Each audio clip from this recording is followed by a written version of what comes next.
Molecular basis पे inheritance को कमाल तरीके से देखने वाले हैं। देखो सबसे पहले बहुत आसान मजेदार चैप्टर है, आसान है। देखो मैं सबसे पहले बताता हूँ डीएनए के बारे में। डीएनए जो होता है सर जी, न्यूक्लियोटाइड पॉलीन्यूक्लियोटाइड सीक्वेंस का बना होता है, दो लगे होते हैं।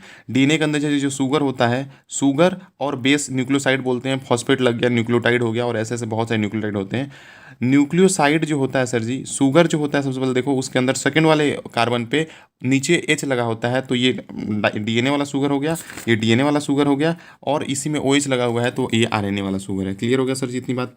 न्यूक्लियोसाइड जो होता है सर जी, न्यूक्लियोसाइड और न्यूक्लियोटाइड फॉस्फेट लगा दिया, तो देखो कहीं ना कहीं सर जी ये यहाँ पे नाइट्रोजन बेस है और बगल वाले में नाइट्रोजन बेस होगा।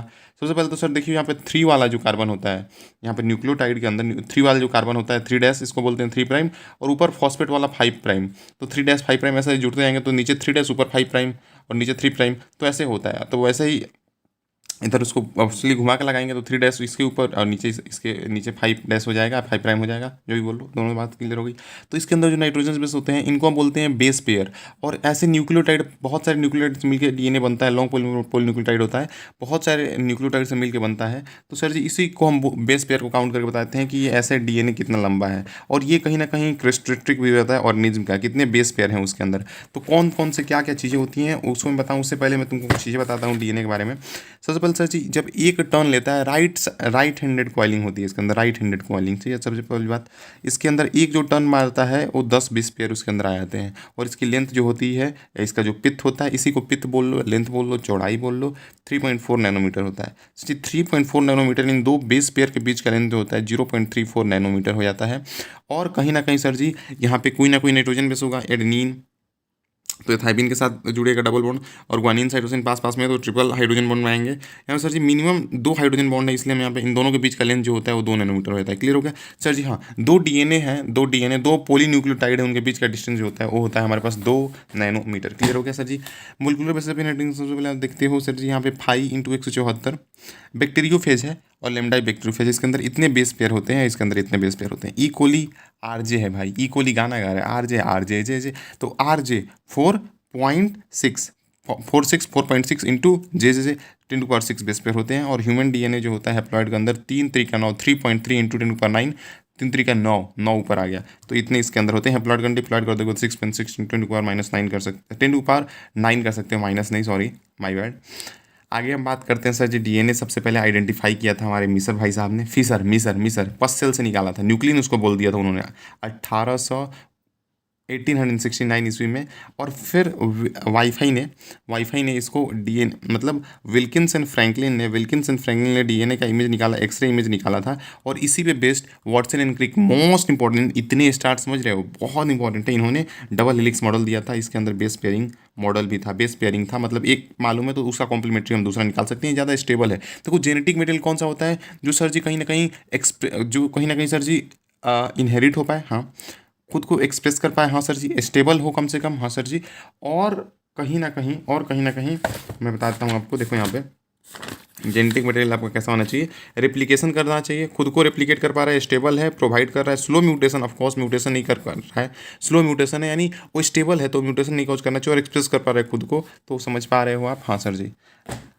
आपको बता दूं, आरएनए जो होता है यूरासिल के प्रेजेंस की वजह से बहुत ज़्यादा अनस्टेबल हो जाता है। और यूरासिल पे ही जब सर जी आप 5 वाले पे मिथाइल लगा देते हो, तो 5 मिथाइल यूरासिल को हम बोलते हैं थायमिन। आपको ये बात बताया ऑलरेडी बहुत अच्छे तरीके से। पहला जेनेटिक मटेरियल जो आया था आरएनए था, उसी के केमिकल मॉडिफिकेशन से हमारा डीएनए बना था, और डीएनए मोर स्टेबल था, और डीएनए फिर कैरी फॉरवर्ड हो गया, ठीक है। फिर भी आरएनए कुछ वायरसेस के अंदर जेनेटिक मटेरियल होता है। टीएमबी, टोबैको मोजाइक वायरस जो होता है, पहला वायरस डिस्कवर्ड होता है। टीएमबी जो होता है पहला डिस्कवर्ड वायरस है।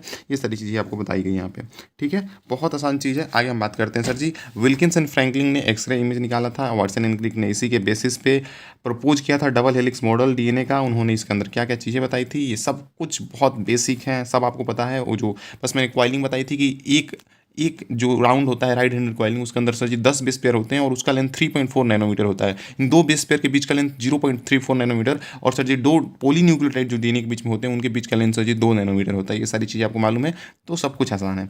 आगे बात करते हैं, देखो हमने ये तो पता लगा लिया कि सर जी डीएनए जो होता है वो इंटेक्ट नहीं निकाल पाए थे मिसर जो भाई साहब थे, वो डीएनए को इंटेक्ट नहीं निकाल पाए थे, चूँकि तभी तो बहुत लाइक तभी तो कुछ पता ही नहीं था डीएनए के बारे में। आगे हम बात करना शुरू किया सर जी, जेनेटिक मटेरियल क्या है, क्या हमारे पास प्रोटीन जेनेटिक मटेरियल है, आरएनए है या फिर डीएनए है। सर्च फॉर जेनेटिक मटेरियल का क्वेस्ट यानी सर्च स्टार्ट हुआ 1926 में। आए हमारे पास ग्रिफिथ भाई साहब, ट्रांसफॉर्मिंग प्रिंसिपल। ग्रिफिथ भाई साहब 1928 में, क्वेस्ट 26 में शुरू हुआ, 28 में ग्रिफिथ भाई साहब आए हमारे पास, और ये ट्रांसफॉर्मिंग प्रिंसिपल दिया इन्होंने, यूज किया जो हमारे पास निमोनिया कॉज करता है, वही वाला बैक्टीरिया स्ट्रेप्टोकोकस निमोनियाई। और इसका दो स्ट्रेन लिया उन्होंने, S strain R strain. R वाला जो था सर जी रफ था, आर से रफ होता है, ये रफ था, तो इसको इम्यून सिस्टम डिटेक्ट करके मार देता था। तो इसके ये जब डालते थे बस लिविंग आर स्ट्रेन डालने पे माइस जिंदा रहता था, पर एस स्ट्रेन स्मूथ था, नहीं वायलेंट था, मार देता था वो खुद, चूंकि डिटेक्ट नहीं कर पाता इम्यून सिस्टम, तो ये मार देता था चूहे को। पर हीट किल करके मेन चीज़ क्या हुई, जब इसको हीट किल करके इसको इसके अंदर डाला, तो इसने इसको ट्रांसफॉर्म कर दिया, इसको और इसको। ये लिविंग था, लिविंग में अकेले नहीं मरा था, और इसको डेड कर दिया हमने, हीट किल कर दिया। बट जाला तो डीएनए कहीं ना कहीं स्टेबल होता है ना सर जी, उसके अंदर कहीं ना कहीं कॉम्प्लीमेंट्री होता है, डी नेचर हो जाएगा, अलग अलग हो जाएगा, फिर टंटा होकर फिर वापस में वैसे ही ज्वाइन हो जाते हैं, और मोस्ट प्रोबेबली वैसे ही ज्वाइन होते हैं जैसे वो नेचुरली होते हैं। तो वही चीज़ जो है ना, उसने आर स्ट्रेन को एस स्ट्रेन के अंदर ट्रांसफॉर्म कर दिया। कैसे सर जी, इसका जेनेटिक मटेरियल आर स्ट्रेन के अंदर चला गया, और इसी को उन्होंने बोला कुछ ट्रांसफॉर्मिंग प्रिंसिपल गया होगा, जिसकी वजह से आर स्ट्रेन एस स्ट्रेन के अंदर ट्रांसफॉर्म हो गया। ग्रिफिथ का ट्रांसफॉर्मिंग प्रिंसिपल आया। ट्रांसफॉर्मिंग प्रिंसिपल क्या है ये बता नहीं पाया हमारे पास, एवरी मैक्लॉयड मैककार्टी, उन्होंने ये बता दिया कि सर जी उन्होंने अलग अलग केमिकल, यहाँ पे डीएनए आरएनए प्रोटीन लिया, आरएनएज डाला, आरएनए खत्म, प्रोटीनेज डाला, प्रोटीन खत्म, डीएनए बच गया। ऐसे ही अलग अलग करके कि सर हम इन दोनों खत्म हुए प्रोटीन एक बार चेक कर लेते हैं, इन दोनों खत्म हुए एक बार आरएनए चेक कर लेते हैं। देखा सिर्फ और सिर्फ डीएनए केस में से जी ट्रांसफॉर्मिंग प्रिंसिपल ट्रांसफॉर्म मतलब जा रहा था इस स्टेन से आर स्टेन में, और कहीं ना कहीं सर जी तभी सिर्फ और सिर्फ माइस मर रहा था। तो उन्होंने बता दिया कि यही ट्रांसफॉर्मेशन कॉज कर रहा है डीएनए, बट लोग माने नहीं, तभी सारे के सारे लोग माने नहीं मान रहे थे।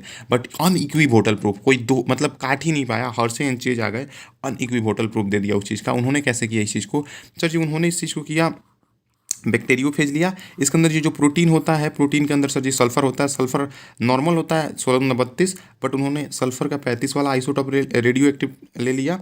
और डीएनए जो लिया उन्होंने वो फॉस्फोरस होता है, ऑफकोर्स फॉस्फेट आपको बताया, तो वो उन्होंने रेडियो एक्टिव ले लिया आपका 32, नॉर्मल होता है 31, उन्होंने 32 लिया। जब इसको डाला उन्होंने बैक्टीरिया के अंदर, बैक्टीरिया के अंदर जेनेटिक मटेरियल चला गया, और ये ऊपर था, जब हिलाया उसको मतलब इन्फेक्शन कॉज किया, फिर ब्लेंडिंग किया, तो ये बैक्टीरिया से डिटैच हो गया। और जब उसको सेंट्रीफ्यूगेशन किया, तो जो भारी था बैक्टीरिया वो नीचे आ गया। नीचे सर जी होता है पैलेट, पैलेट नीचे होता है और सुपरनेटेंट ऊपर होता है। पैलेट सर जी नीचे होता है, सुपरनेटेंट ऊपर होता है, तो ऊपर हल्का प्रोटीन ऊपर रह गया, रेडियो एक्टिविटी यहाँ पाई गई, पैलेट में नहीं पाई गई, बैक्टीरिया नीचे था। तो यानी सर जी ये तो नहीं है। और जब इसको डाला तो देखा गया कि सर जी पैलेट में यानी बैक्टीरिया के अंदर अभी रेडियो एक्टिविटी आ गई, यानी ये प्रूव कर दिया रेडियो एक्टिविटी सुपरनेटेंट में। सबसे पहले तो इसमें सुपरनेटेंट में मिली, सुपरनेटेंट यानी बीच वाले में, और इसमें सर जी पैलेट में मिल गई, ना कि सुपरनेटेंट में, यानी बैक्टीरिया में मिल गई। यानी बैक्टीरिया के अंदर जो चीज़ ट्रांसफॉर्म हुई थी वो कुछ और नहीं बल्कि डीएनए ही थी। और इस चीज़ ने प्रूव किया कि जेनेटिक मटेरियल कुछ और नहीं, हमारे पास डीएनए ही है जो एक से दूसरे में ट्रांसफॉर्म होता है। वाटसन एंड क्रिक वही जिन्होंने डबल हेलिक्स मॉडल दिया था हमारे पास, इन्होंने 1953 में दिया था। 1953 में इन्होंने ये कोट कर दिया था बेस पेयरिंग के बारे में कि specific pairing we have suggest possible copying model. इसको वैसे डीएनए रेप्लिकेशन में बहुत बढ़िया चीज़ हुई कि सेमी कंजर्वेटिव होता है डीएनए, जब रेप्लिकेट होगा उसके दोनों जो हमारे पास स्ट्रैंड होते हैं टेम्पलेट की तरह काम करेंगे, सेमी कंजर्वेटिव, एक बच जाएगा और एक नया आएगा, इसमें भी एक बच जाएगा एक नया आएगा। और इसी के दोनों स्ट्रैंड जो होते हैं इसके अंदर एक जो होता है वो कहीं ना कहीं सर जी लीडिंग स्ट्रैंड होगा और एक लैगिंग स्ट्रैंड होगा, चूँकि जो डीएनए पॉलीमरेज होता है, DNA dependent DNA polymerase, DNA dependent क्यों है, क्योंकि डीएनए डिपेंडेंट है। डीएनए डिपेंडेंट डीएनए पॉलीमरेज जो होता है वो 5 प्राइम टू 3 प्राइम ही हमेशा रेप्लिकेट करता है। इसको एक प्राइमर चाहिए, कहीं ना कहीं 3 डैश वाले जगह पे आके लग जाएगा और इसी को आगे कंटिन्यू कर देगा डीएनए पॉलीमरेज।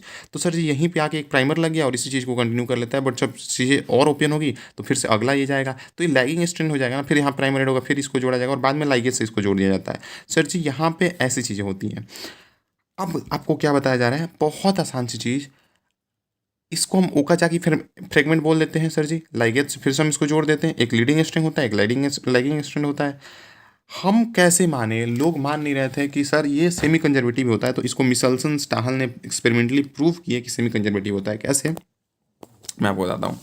मिसल्सन स्टाहल ने इस चीज़ को प्रूव किया कि सेमी कंजर्वेटिव होता है। Experimental proof for DNA replication semi conservative दिया था मिसल्सन स्टाहल ने। मिसल्सन स्टाहल ने कहीं ना कहीं ई कोली को यूज किया था, ई कोली को यूज किया था। और ई कोली के अंदर सर जी उसको कल्चर करके कहीं ना कहीं सीजियम क्लोराइड जो ज़्यादा डेंसिटी वाला होगा वो नीचे आ जाएगा और वो कम डेंसिटी वाला ऊपर रहेगा, ऐसा होता है एक्चुअली में इसके अंदर। तो उन्होंने हैवी आइसोटोप ले लिया नाइट्रोजन 15, नॉर्मल नाइट्रोजन 14 होता है 7 दूना 14, ठीक है। इसको कल्चर किया NH4Cl के अंदर, जिसके अंदर N15 था। किसको, क्या चल रहा है मैं बताता हूँ। ये NCERT के बुक के अंदर हम देखते हैं। देखो सबसे पहले ई कोली के अंदर हमने उसका DNA ऐसे ले लिया, ये सीजियम क्लोराइड सेंट्रीफ्यूगेशन करेंगे, ज़्यादा भारी वाला इधर आ जाएगा, N15 है भारी इधर आएगा। जब हमने इसको कल्चर किया 20 मिनट उसका जनरेशन टाइम लगता है, तो हम देखा पुराना वाला एक हैवी वाला रह गया और एक नया आ गया इसके ऊपर 14 वाला, और इसमें भी एक पुराना वाला हैवी वाला रह गया, एक नया आ गया। तो देखा ये हाइब्रिड बीच में आ गया, एक N14 है एक N15 है इसके अंदर जो है सर जी। इसको यहाँ भी आप देख सकते हो, पुराना वाला ब्लैक वाला रह गया और नया एक रेड वाला आ गया सर जी।